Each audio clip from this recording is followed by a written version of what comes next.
Bulldozer দিয়ে ভেঙে ফেলা হয়েছে আওয়ামী লীগের যুগ্ম সাধারণ সম্পাদক ও সাবেক এমপি মাহবুব উল আলম হানিফের বাড়ি। বুধবার রাত 10টার দিকে শহরের পিটিআই সড়কে 3 তলা বাড়িটি বৈষম্য বিরোধী ছাত্র জনতার ব্যানারে ভাঙা শুরু হয়।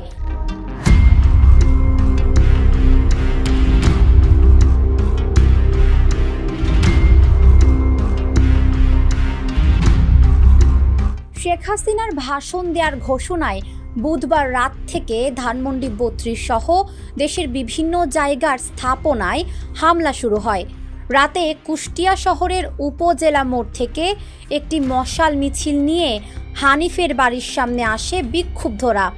রাত 10টা থেকে 10:30 পর্যন্ত বাড়িটিতে ভাঙচুর চালান তারা। সেখান থেকে মিছিল নিয়ে কুষ্টিয়া জেলা আওয়ামী লীগের সভাপতি সদর উদ্দিন খানের শহরের কদমতলা 7 তলা বাড়ির দিকে যায় মিছিল। সেখানেও চালানো হয় ভাঙচুর।